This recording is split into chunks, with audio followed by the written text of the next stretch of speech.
ධර්මානුශාසනා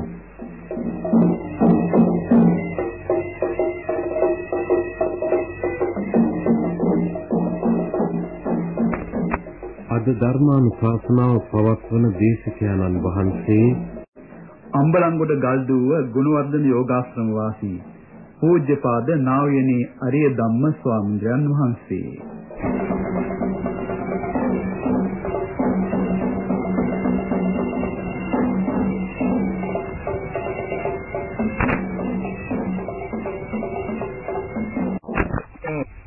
කරණීය සූත්‍රයෙන් පාළියෙන්මනේ ඒක හැමින් කියලා මම ඉතින් බද්ද පාරියන්කෙන් වාදෙන්නේ පැනිහෙද බලන්න කවුරු කියලානේ ඇඳ චූන හැටියට එහෙමයි. ඉතින් බද්ද පාරියන්කෙන් අඳුවල වාදේලා කරණීය සූත්‍රය කියලා අර දස දිශාවට වඩන මෛත්‍රී එක තේන පද 144ක්. නැගෙනහිර දිශාවේ සත්ත්ව කොට්ටාස 12ට වඩනවා. දකුණු දිශාවේ සත්ත්ව කොට්ටාස 12ට වඩනවා. ඔහොම දස දිශාවට වඩලා ඒ විනාඩි 10ක් විතර යනකොට මම දැනෙන්නේ නැතුව යනවා. අහසේ ඉන්නවද ඇඳේ ඉන්නවද පොළොවේ ඉන්නවද මොකොත් මම දැනන්නේ නැහැ. වටේට මට ඇහැ පියාගෙන ඉන්නේ. වටේට ඔක්කොම හඳ පායලා. හඳ එළිය තමයි මම මේ ඉන්නේ කියලා වගේ සංඥාව එනවා. මේ ගයක් ඇතුලේ ඉන්නවා කියන සංඥාවක් නැහැ. ඒ විනාඩි 10ක් විතර යනකොට ඒක වෙනවා. ඊට පස්සේ විනාඩි 30ක් විතර යන වැඩසටහන ඉච්චරයි. එහෙම මම නිදා ගන්නවා. නිදාගන්නේ යම් විදිහකින්ද පහත පාන්දර අවදි වෙන්නේ.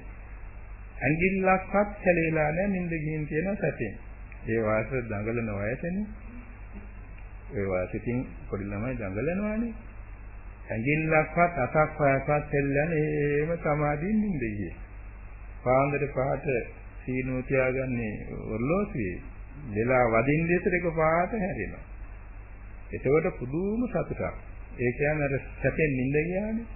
ඉතින් හරියම සතුටෙන් තමයි දවසේ අවදි වෙන්නේ. කියන්නේ නැගිටින ඉතින් ඒ කරණීය සූත්‍රය හරි බුදුගුණ පාඨය නැගිටින. ඉතින් පුදුම උනන්දුවකින් දවස ගෙවෙනවා. යමක් ඇහුවාන එක පාට මතක හිටිනවා. ඒ වගේම કોઈ වෙලාවකත් හිතේ දුකක් නැහැ. හැම වැඩක්ම බොහොම සතුටින් කරන්න පුළුවන්. ඉතින් ඔහම මාස ගාණක් තිස්සේ මම පුරුදු වුණා. මම ඉතින් ඒ මුල් දවස්වල ඉඳලාම කියනවා වචනින් ආකාශත්තාදි ගාථා කියලා තමයි නිදාගන්නේ. සින්දීලා.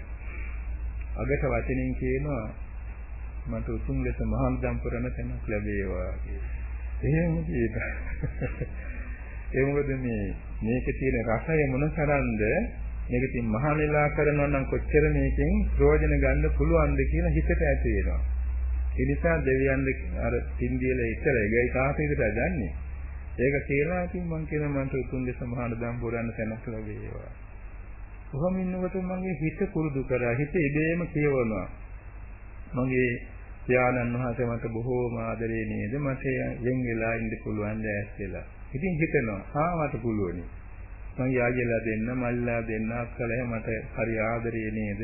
මට යෙන් වෙලා ඉන්න පුළුවන්ද? පුළුවනි. මට ගමෙන් ඈත් වෙලා කැලාවක ඉන්න හිත පුළුවන්ද? පුළුවනි. මට වික්ෂුන් ස්වාමීන් වහන්සේලා ඉන්න තැනක දරදී ඇදලා වතුරු කොළ දීලා පඳුණු කොළ දීලා වස්තිලියෙක් කරලා භාවනා කරගන්න පුළුවන්ද? පුළුවනි. මට කෑම මම නම් ඉතින් කැලේ කොටයක් හරියට අනුභවකල ඉන්න පුළුවන්. ආයෙත් පුළුවනි. එකක් ගන්නවම හිතෙනවා. ඒක කවුරු කියලා නෙමෙයි. අර හිතට නිකන් මේ පෙරහුරුවක් වගේ ඇති වුණා. කොහොම ඉන්නකොට එක දවසක් අපේ ආරණ්‍ය තියෙනවානේ ආරණ්‍ය ස්වාමීන් වහන්සේලා එක නමයි දෙනමයි එකලා ඉන්නේ. ඒ දායකතුමා අපේ පඬිතු ස්වාමීන් වහන්සේට ගල්දුවේ ගිහින් කියලා දෙන අපේ ස්වාමීන් වහන්සේට තව ඕන ස්වාමීන් වහන්සේ කිව්වලු කවුරු හරි මහාන කරගන්න කියලා.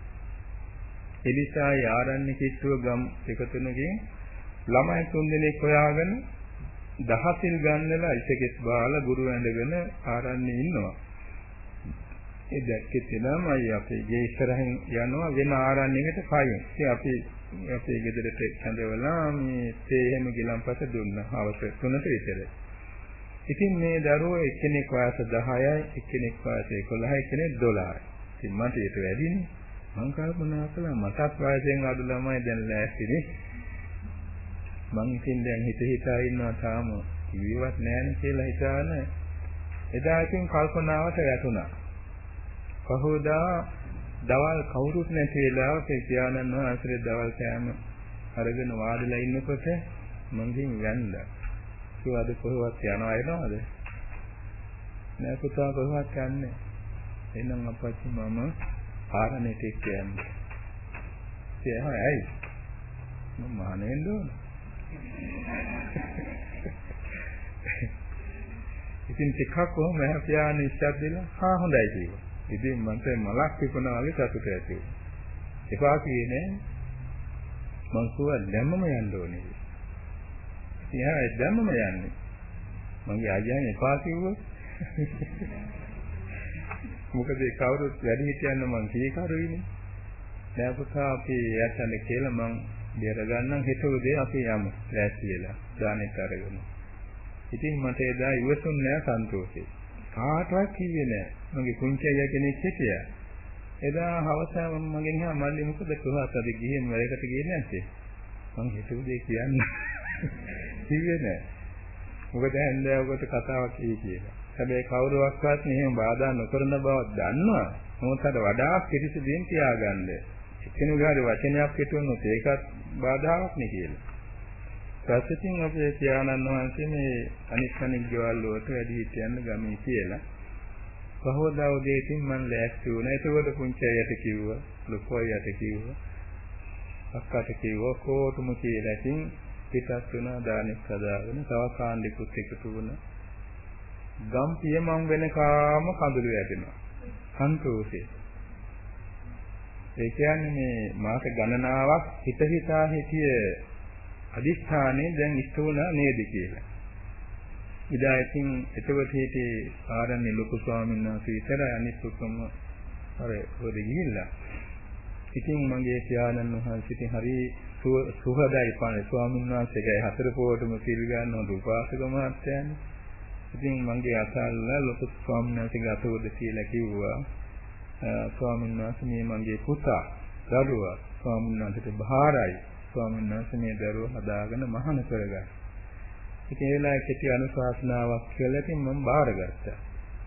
ඊට පස්සේ ඉතින් පහෝදා එදා ඉතින් මම ආධුනිකයානේ අනිත් තුන් දෙනාත් ඒ ඉත පහෝදා තමයි ආවේ ගමන ගිහිල්ලා.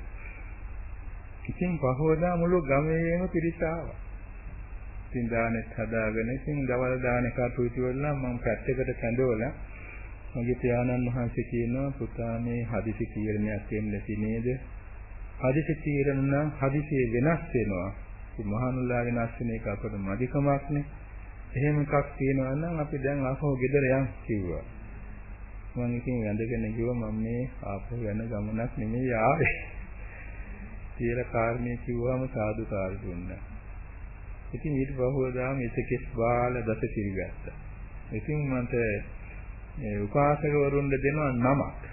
ඒ නමක් සඳහා සලාක ලියලා ස්වාමීන් වහන්සේ භාජනයක දාලා මට කිව්වා ඒක සලාකයක් ගන්න. මට ලැබුණ මෛත්‍රී උපාසක කියලා. මම හිතුවා මේ මෛත්‍රී වඩාවු නිසා. ඉතින් පහවදාම අපි එක්කරගෙන ගියා ස්වාමීන්සේ ගමන්ට විගොඩ. ගම්පහ විගොඩ.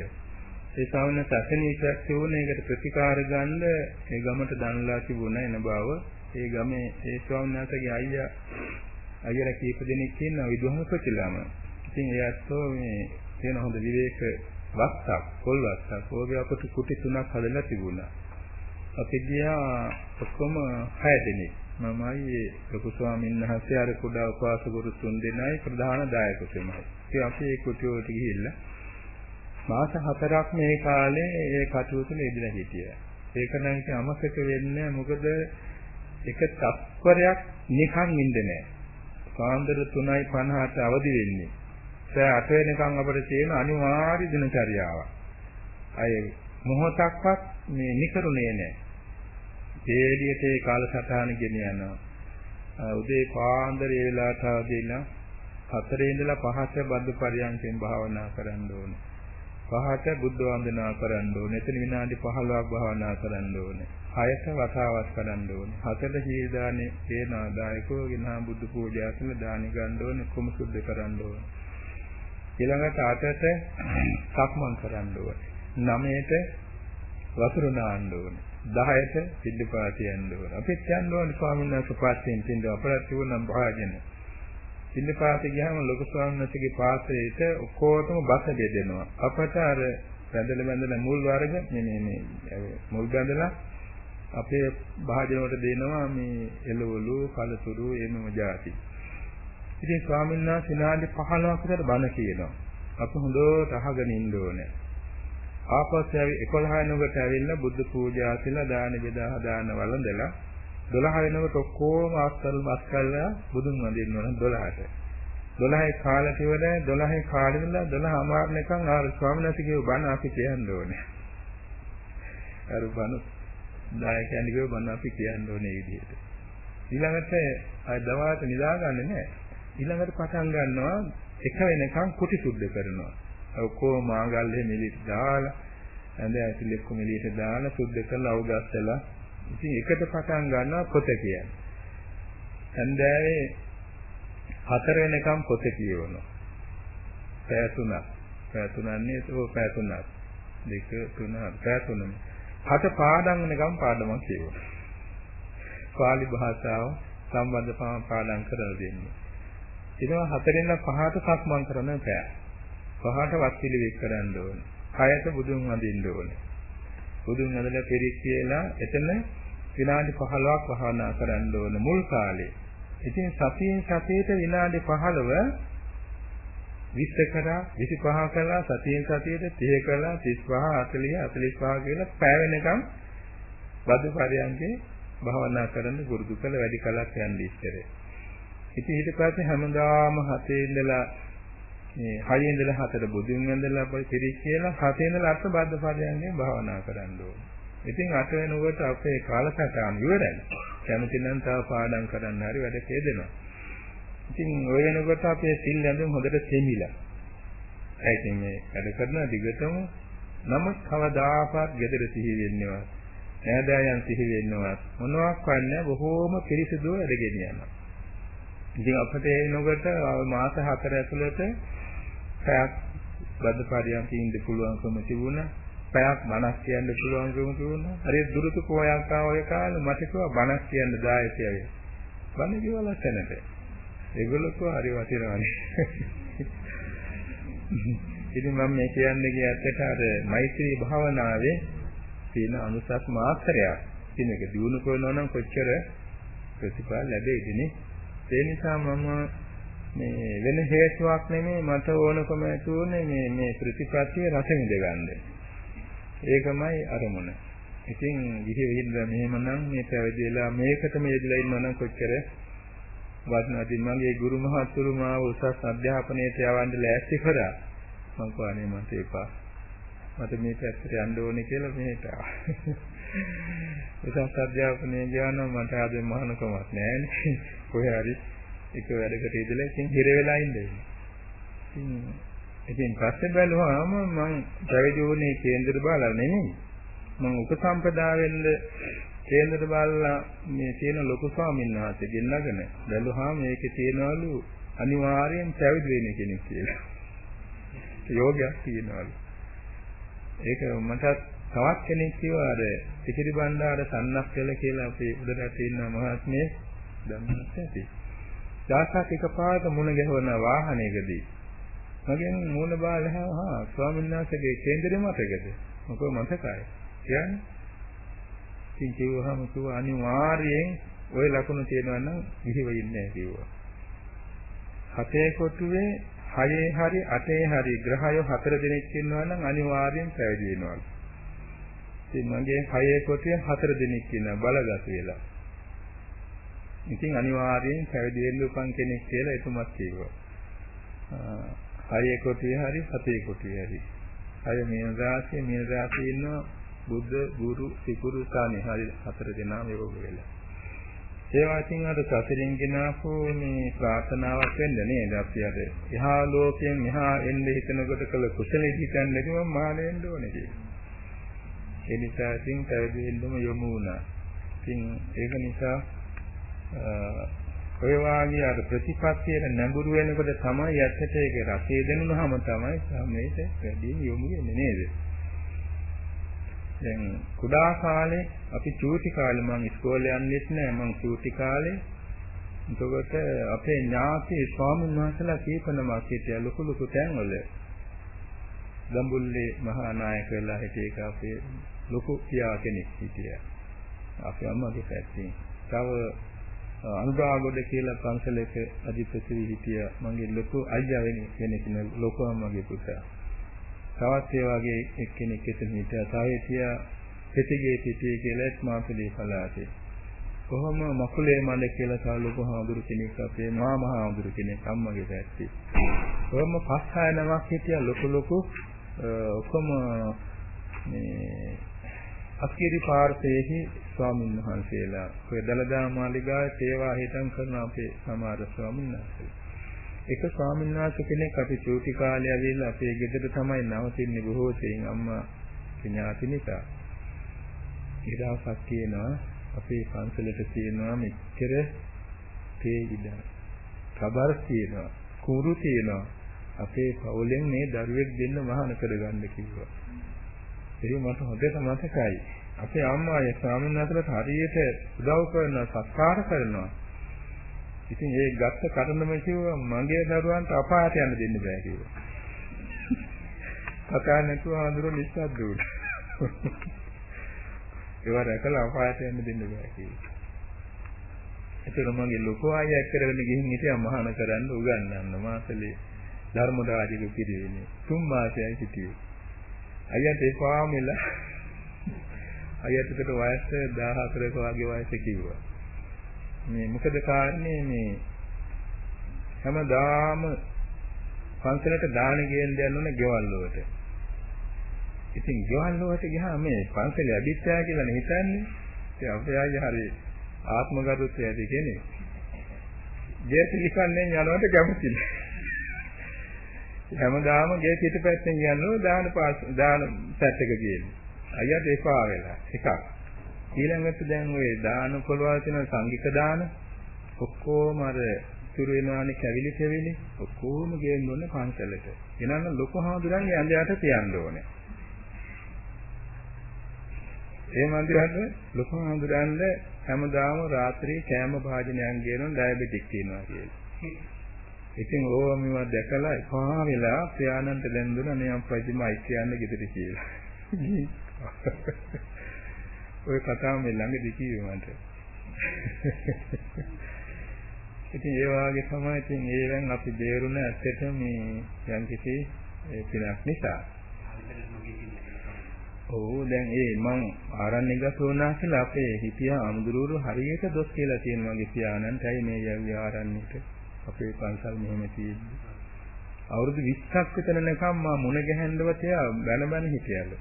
ඊට පස්සේ මාව මුණ ගැහෙන්න ඕනේ වුණා. අනේ මං හොයාගෙන ගල්දුවටම අපේ මාමා වෙන හාමුදුරුවෝ. ඇවිල්ලා කියනවා ඉතින් තරහක් නෑ ඉතින් අතිනේ මාමන්දිනේ. ඉතින් කියන ඉස්තිගිරේ මටත් දැන් හිතෙනවා ආරණ්‍යෙට එන්නේ නමුත් දැන් මට වයසයි. ඒකලා අවුරුදු 5ක යකින් අපවත් වුණා. ඉතින් ඒ වාග්යයට ආරණ්‍ය කියන එක නොදන්න නිසා හරි කියලා තිබුණේ. ඒක මදිකමක් කියලා. දුක්ඛ ජීවිතයක් කියලා. නමුත් ආරණ්‍ය කියන එක ආධ්‍යාත්මික වාසයෙන් මානසික සෝයක් හොඳන පුළුවන් එකම තැන. ඒකක දවසක් ඉතින් මම දැන් අවුරුදු 30කට වගේ ඉස්සර කට්නසිංකමකට එනවා. මමයි අපේ කැපකරු කෙනෙකුයි බස් එකේ ගාල්ලේ ඉන්න බස් එකෙන් අඹලන්ගොඩින් යන්නේ කොළඹට එනවා. තව ඇත්තට මේ පාසල ලුගාන අපේ ස්වාමීන් වහන්සේලා 4-5 නමක් හිටියා. ඒ දුරින් ඉඳලා එන්නේ. අපි ඒක බස් එකේ. ඉතින් මම ඒක කතා නෑ මම ඉතින් ඉන්න අයනේ.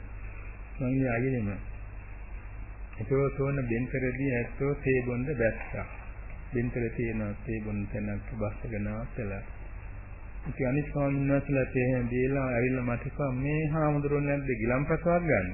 මම කිව්වා මං ගන්නවා මම ළඟ තියෙන ඔන්න වතුර බෝතලයක් මං දැන් වැළඳුවා. ඔන්න කතාවට වැටුණා.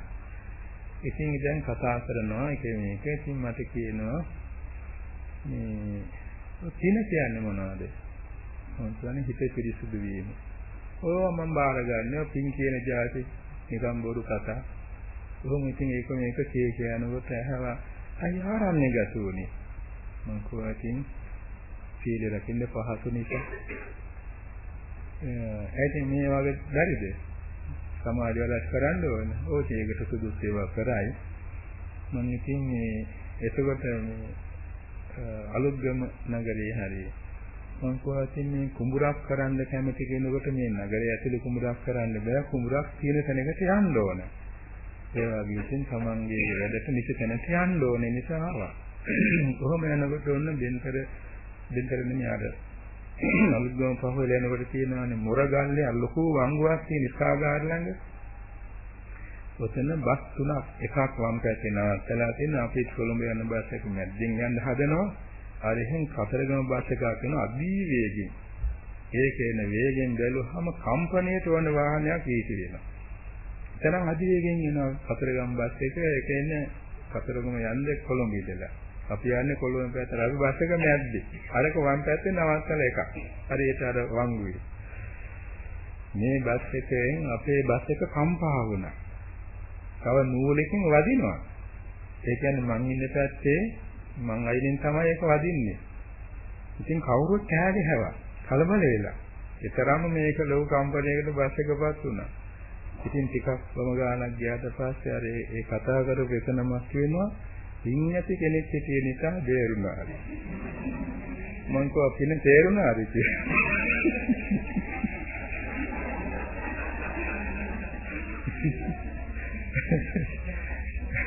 අර මේ දුරද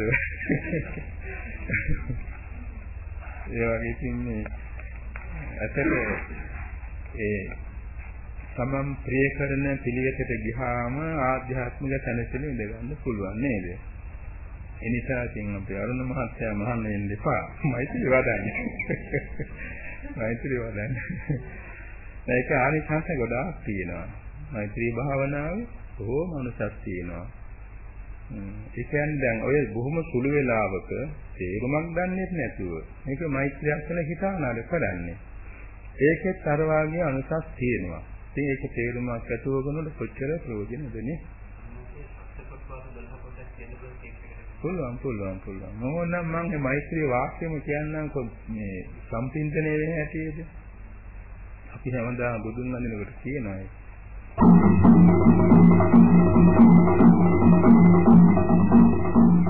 ධර්මානුශාසනාව පැවැත්වූ අද දේශකයන්න් වහන්සේ අම්බලන්ගොඩ ගල්දුව ගුණවර්ධන යෝගාශ්‍රම වාසී පූජ්‍යපාද නා වූ අරිය ධම්ම ස්වාමීන් වහන්සේ